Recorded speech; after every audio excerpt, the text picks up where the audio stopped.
dami nating nahukay. So talagang umiikot tong ube na to. Favorite niya yung umiikot eh. Ube farming in the Philippines. Samahan niya ako maghukay nitong ube. Ito, sana ay nakikita niyo. Ang hirap mag-film, hindi natin nadala yung ating tripod. Pero mababalik. Ayan na. Oh. Kaya para talaga sila mga hook. Pero, yung ang laki nito. Laki nito yung isa na to. Oh. Tignan nyo naman. Di ba? Yung puno nito itatanim na natin. Puputol na tayo dito. Yan. Ube siya. Hindi siya purong ube, pero pwede na. Ito itatanim natin ito. Iiwanan natin ito. Isa, dalawa, tatlo. 4, 5. 5 ang laman. Grabe, maglaman ang ganda. So 5 po yung laman. Ay, isa to. Ang galing. Grabe ang haba niya. Oh. Ang haba. Yeah, so ito yung itsura ng ube. Putulin din natin ito, itatanim na natin yung puno. Ito, pantanim na to. Ito yung laman na to. Yan, yun natin. Ganda. Meron na tayong panghalya. So ayan o. Yun, may panghalya na tayo. Goods ang ube, ang ganda. Oh. Ube farming in the Philippines. So ayan. So ito yung itsura nyo pagka hindi mo pa nahuhukay. Ganito yung klase nitong ube na to. Lumili tayo yung laman nya. Ito. Ayan. Palitaw na. So yun pa yung isa. Hukayin na rin natin to. Ayan. Ayan yung puno ng ube.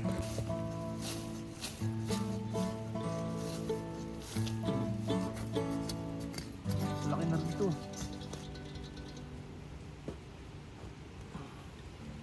Yun, naputol.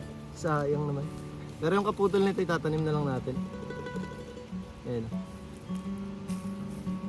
Naputol. May kasama pa ito, hukayin natin. So ito na. Hukayin na natin itong natira. May mga bato na eh. Ayan o. Ube. Itong variety na to, hindi talaga siya ubing-ube hanggang loob. Pero okay na rin kung pang luto-luto lang. May panghalya na tayo. Pang favorite natin na halya. Nakakapagluto rin tayo. Ayan. So ito na. Nakuha rin natin. Tatanim natin yung kalahati nito. Para susunod may aanihin pa rin tayo. O ito na. Putulin natin.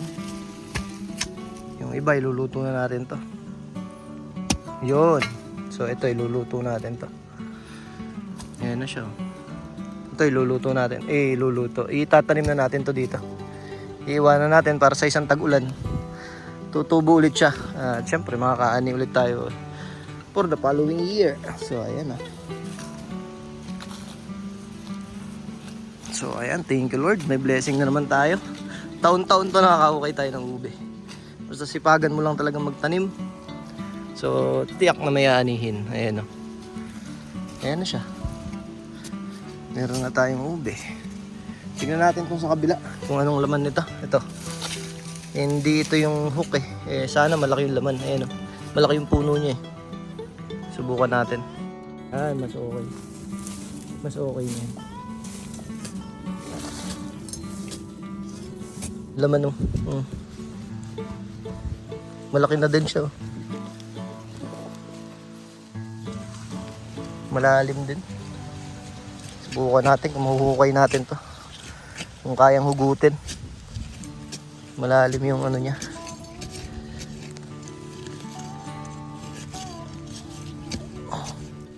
Yun, na.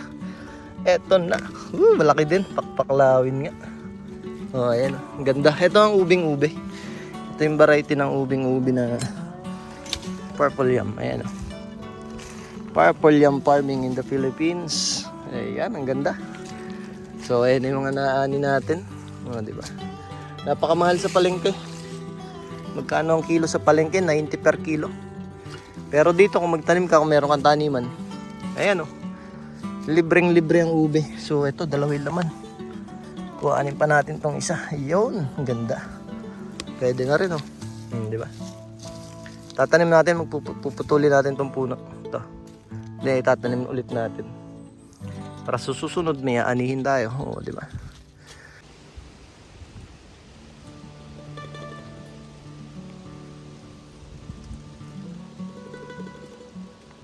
Ito pa yung isa oh. May laman din. Ayan, kukain na natin to. Hook din. Ito yung uri ng ube na hook. Ayan, oh. Ang ganda ng kulay. Ganda. Kukain na yan. Baka kukain pa ng iba. O, diba?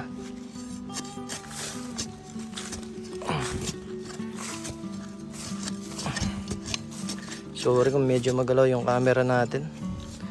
Wala tayong nadalang tripod. So hindi ko akalain na makakapag-ani tayo ng ube today. Kaya ayan. Cellphone lang dala natin pang film. Kaya ipapakita ko sa inyo. Hukayin lang natin. So ayan na. Nahukay na natin. Pero naputol. So ito hindi puting, hindi siya ubing-ube. Medyo puti yung loob niya. Ayun o, naputol. Sayang naman. Pero hukayin pa rin natin. Subukan natin hukayin. So ito na, nahukay na rin natin. Kaya pala ayaw nyo mahugot. May sanga ulit siya sa ilalim. Ayun. May maliit. Yan. Itatanim na natin to. Itong medyo mahaba na to. Pantanim na to. Yeah, yun. So ayan ang pantanim natin. Then ito, iluluto na natin to. Kasama na sa panluto to. So marami na tayong halya. Libreng-libre na. Oops, eto na. Samasamahin na natin doon pa sa kubo yung iba. Ayan o. So dalawang pwesto pa lang tayo. Meron pa tayong hukayin. Ayan o. Madami. Tsaka doon sa kabila. O, try din natin to. So itong ube na to, ang daming bunga. Ito. So ayan, mga tumubo na yung iba sa lupa. Ayan o. Mahaba yung iba o. Eto na, hukayin natin to. Ayan o. Mukhang malaki din yung laman. Ayan, tignan natin. Malaki din yung laman nito. Mukhang malalim. Tignan natin. Try lang. Sana hindi malaglag yung camera natin. Pinatong lang natin. Mukhang maganda yung laman nito. Mukhang malaki nga rin ah.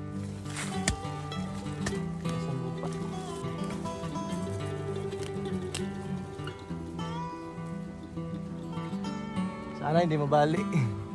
Nahuga natin ng unti-unti. Yeah. Yun. Lapad siya. Pakpaklawin. Ito yung pakpaklawin na tinatawag.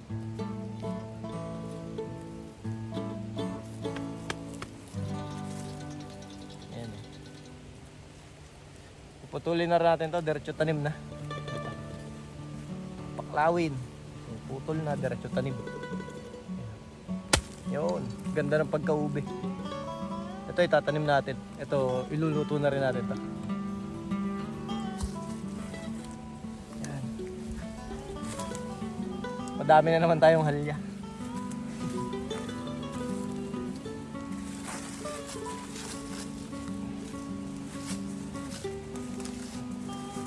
Meron din to. Ito yung nahukay natin kanina. Yan, dyan ka muna. Ayun o. Lumitaw na yung laman.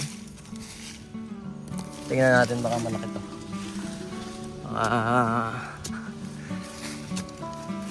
Ito yung ube na hook. So ayan, ito yung hook na ube.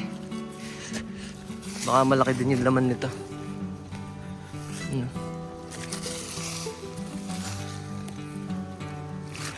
Ayan na. Kuha na yan. So talagang umiikot tong ube na to. Favorite niya yung umiikot eh, no? Bilog. Yan. Tatanim natin to tong dulo. Putol ulit tayo. Yan. Ito maganda, ubing-ube oh. So mayroong variety rin pala na ganito, ubing-ube. Hook. Ayan siya. Ito itatanim na natin. Tatanim na to.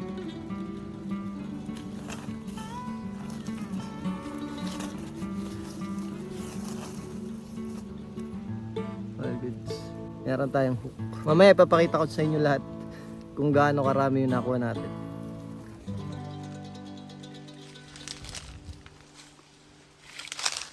Nainog na yung papaya natin, hindi natin nakuha. Ngayon, kinain ng ibon. So ito may puno rin dito. Ayun o, sana naglaman. Parang may ahas dito ah. May malalim na butas. So ingat-ingat lang ayun o. May malalim na butas dito, delikado. May pinagbahayan ng ahas. Ayun o. So ingat lang po kung kayo ay nasa gubat. So ito nakakuha tayo ng malalaking bunga. Ito ay mga bunga na tumubo na lang, yung mga lumawit na bunga. Humaba na rin sila oh. Ayan. Pero ito itatanim na lang natin to. Hanapin natin yung puno. Dami oh, malalaki na itong bunga nila oh. Oh. Tignan mo. Mahaba.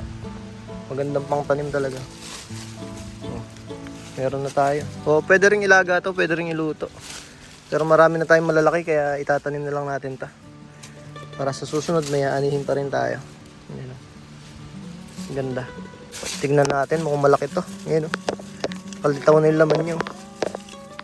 Tignan natin, let's see. Ayan, hukayin natin. So ayan yung laman. Tatlo. Yung laman niya. Isang maliit. Itong dalawa malaki na to. Itong nasa gitna malaki. So mahirap hugutin. Kailangan putulin na natin to dito. Para ito itatanim na natin tong iba. So ayan, abangan nyo to. Update ko kayo kung paano mangyayari. Ayan, hukayin na natin to.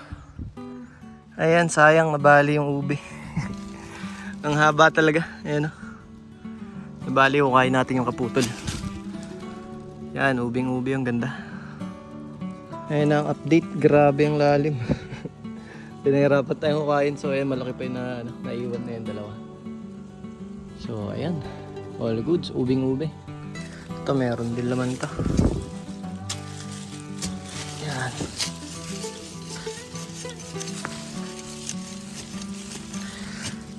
Mukhang malalim din to. Ayan. Tulin natin puno. Yan. Mukhang malalim din. Hindi na tayo pinahirapan. Ito nakuha agad natin. Oh. Ito yung mga variety ng ube na mahumahaba. Pero ube. Ubing-ube. Ang ganda nito. Ito magandang napaparami itong klase nito. Ayan. Ayan. Yung nakakuha natin. Dami rin nating naani ngayon. Kala ko wala tayong maaani. Pero thank you Lord. So ayan, ang dami nating ube. All goods. Grabe, lalaki ng ube natin. Ube. Sabay itong kabilang kamote. Ganda ng harvest. Thank you Lord. Blessing na naman. Ubi farming in the Philippines. Dami nating nahukay. So ayan, maraming salamat po sa laging nakatutok at nakasubaybay sa ating channel Purong Pinoy. At kung hindi ko pa nakasubscribe, please subscribe to my channel and please click the notification bell para laging updated sa ating mga adventure. Sulit yung harvest natin. So ayan, maraming salamat po. Purong Pinoy.